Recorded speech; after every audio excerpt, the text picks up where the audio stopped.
Solemnidad sa Santísima Trinidad, Hunyo 7, 2020. Kinutlo gikan sa basahon sa Exodo. Busa, nagtabas si Moises og duha ka papan nga bato, sama sa unang duha ka papan. Og sayo pagkasunod buntag, mitungas siya sa bukid sa Sinai. Og gidala niya ang duha ka papan nga bato, sumala sa gisugo sa Ginoo kaniya. Unya, mikunsad ang Ginoo nga gilimisan sa panganod, og nagbarog didto uban ni Moises. Og gilitok niya ang iyang ngalan, ang Ginoo. Miagi ang Ginoo sa atubangan ni Moises og miingon, Ako ang Ginoo, ang Dios nga maluluy-on.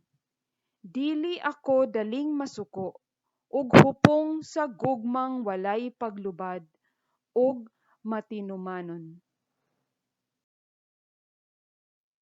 Mihapa dayon sa yuta si Moises ug misimba.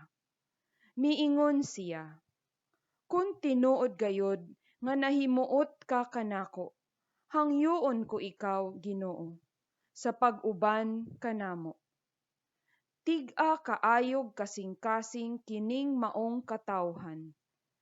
Apan pasaylua ang among pagkadautan, ug ang among kasal-anan.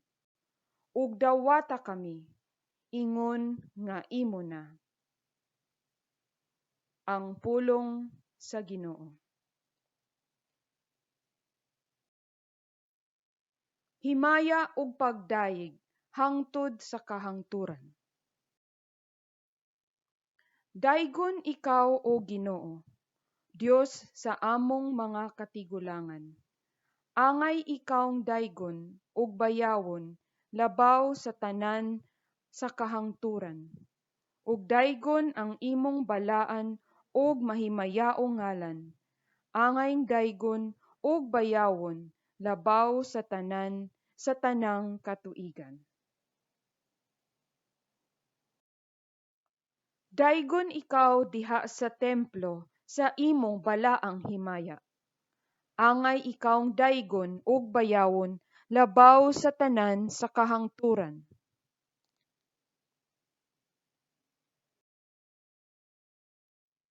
Daygon ikaw diha sa trono sa imong gingharian.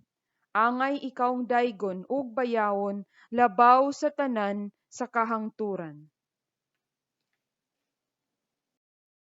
Daygon ikaw nga nagadung-aw ngadto sa mga kahiladman gikan sa imong trono diha sa mga kerubin. Angay ikawng daygon ug bayawon labaw sa tanan sa kahangturan.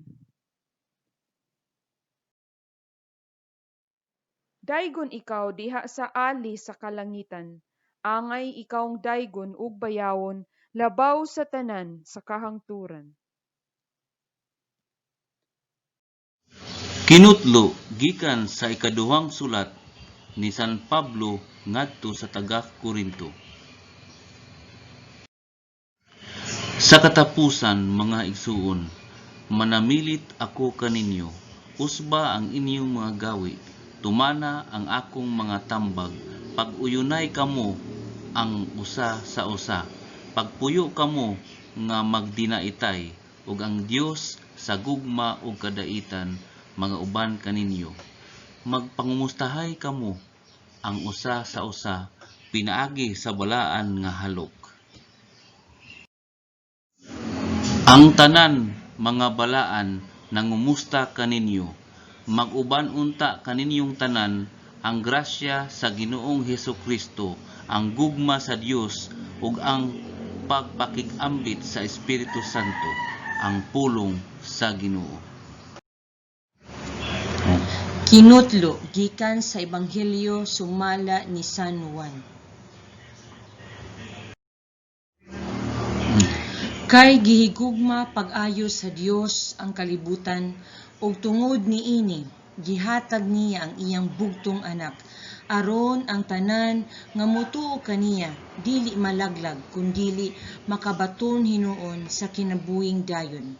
Kay wala ipadala sa Dios ang iyang anak nganhi sa kalibutan aron pagsilot kundili aron pagluwas niini.